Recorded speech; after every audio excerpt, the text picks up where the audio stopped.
lunch with a pastor friend of mine the other day, and we stop at this place, and he gets shawarma, which I've never had shawarma. I honestly don't even know what it is. But what I do know is he took this monster bite, and a huge chunk of shawarma got stuck right in the front of his teeth. This was at the beginning of the meal.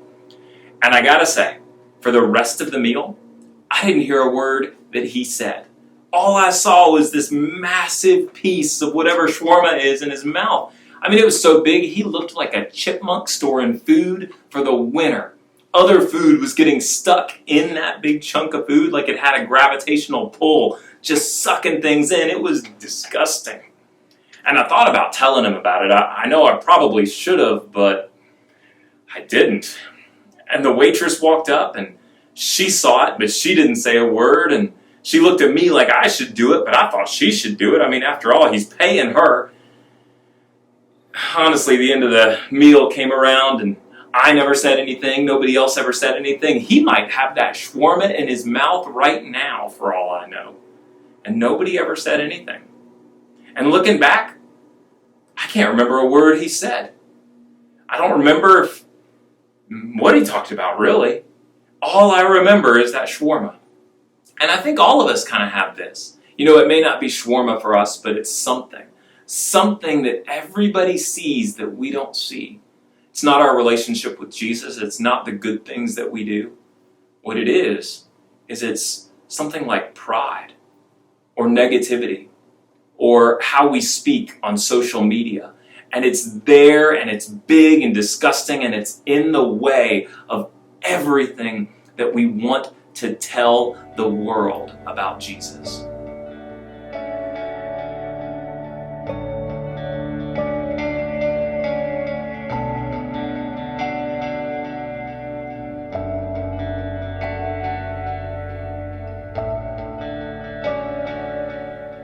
In the Gospel of Matthew, we find Jesus doing Jesus things.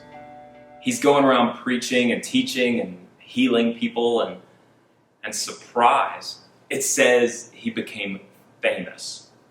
And people start just flocking to Jesus. I mean, these are crowds of people from all over that are coming to Jesus, and these are the broken people, the marginalized people, the insignificant people. These are the ones who had grown up their whole lives feeling worthless, as though God does not love them. These are the people that are hearing about Jesus and are thinking, now's my chance. And so they seek him out and they go to him, and Jesus sees them coming.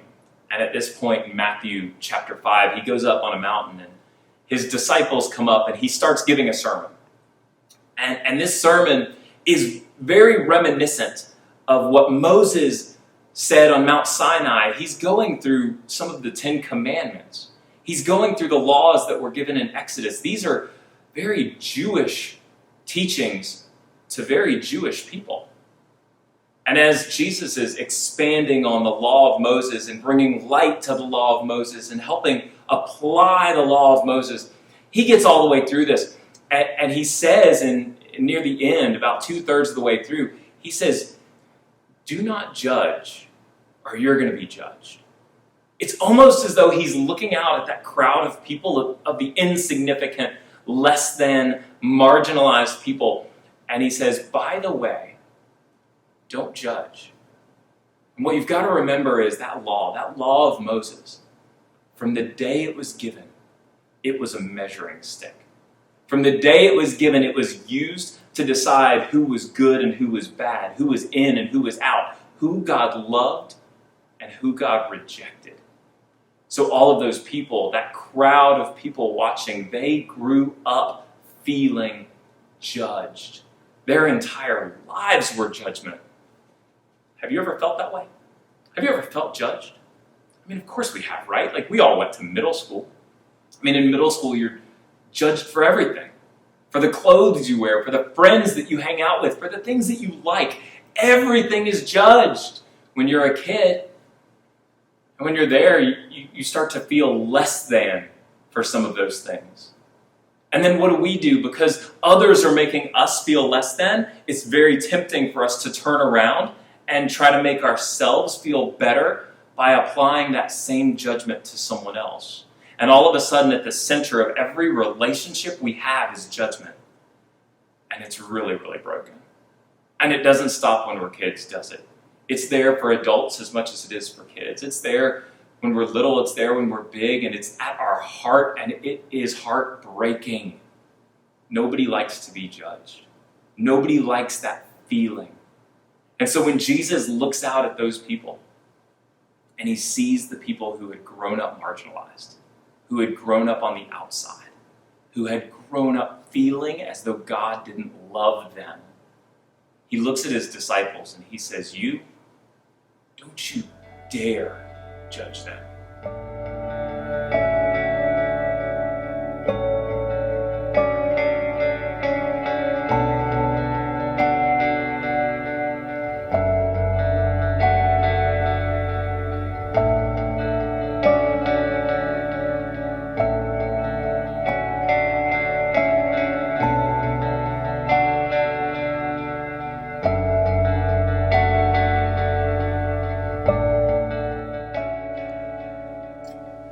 We don't want to be judgmental. Gosh, I hope we don't want to be judgmental. That's a whole different level of brokenness. But in our attempts and desire to not be judgmental, what we do is we swing too far to the other side. And we don't say anything. No matter how much we see, no matter how much shawarma is in the other person's teeth, we just stay silent and just let it be there.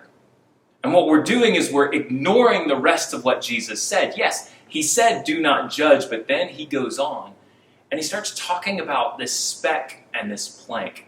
He says, don't start messing with the speck in your brother's eye while you have a plank in your own eye.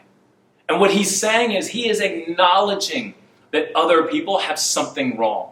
We're not pretending that people are perfect. We're not pretending that another person is acting perfectly or living perfectly. He's just saying that neither are we.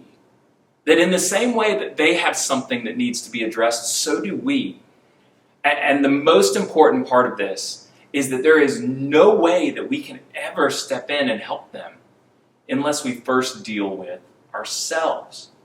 But it is important that we do it. It's important that we look at another person and their actions and step in and do that. And it is important that we judge. We just have to judge in the way that Jesus is setting out for us. In fact, it's dangerous if we don't. You see, imagine if we're driving down the road and you start merging onto a side into the next lane, and as you're starting to merge into that lane, I see a car in your blind spot. But instead of letting you know, instead of screaming out, "Hey, car!" I just let you do it. I let you crash. I'm not being a friend to you. I'm letting you make a dangerous, destructive action, knowing how it could hurt you, all because I don't want to judge. That's not the way Jesus sets us up to live. You see, it all goes back to that word, do not judge. And that word judge is a Greek word, krino. And krino means to assemble or to arrange, to set aside. And what that's getting at there is that we can take krino and apply it in one of two ways. We can apply it to people, and we can arrange people as good or bad people, as loved or unloved people. And that's what people had been guilty of for a long, long time. That's what Jesus was speaking to when he says, do not judge. But what we can judge are actions. We can look at actions and arrange and assemble and set apart actions as good actions or bad actions, or even more important, destructive actions and healthy actions. We can judge those. We can krino those actions. What's important for us is that we never confuse actions with identity. We never confuse what a person is doing with who they are. Because when we do that, what we do is we are screwing up the gospel on the most basic level. We are taking the gospel and breaking it on the most basic level, where we make behavior our savior.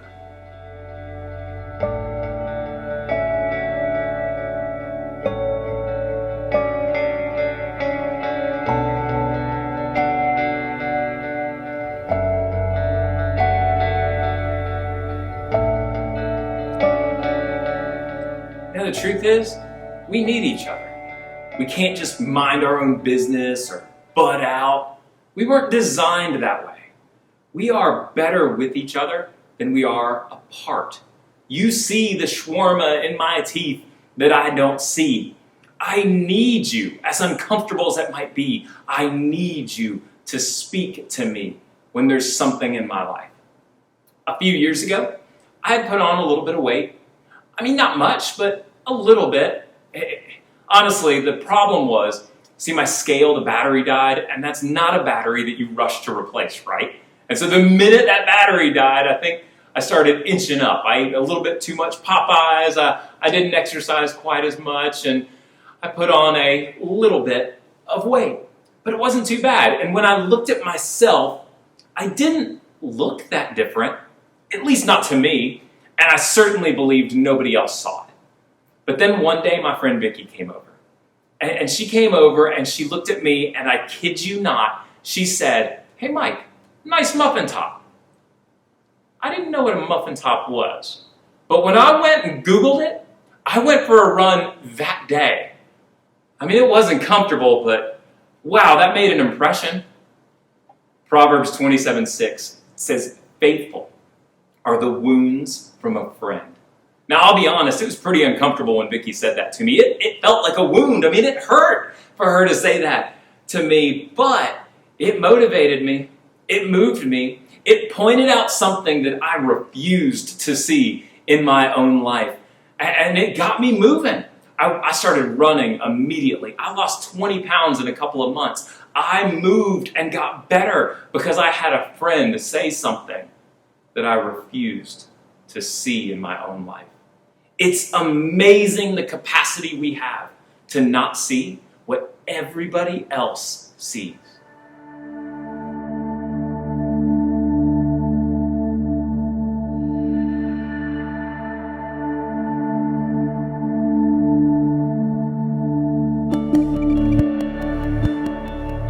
We need each other.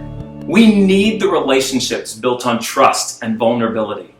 People who will step into the uncomfortable mess of our life with us and tell us what they see, who will take us from where we are today to a place that we've never been before. And the only way we get there is for people to love us and to step in, to love us and to speak truth, to speak life by pulling us to that next level.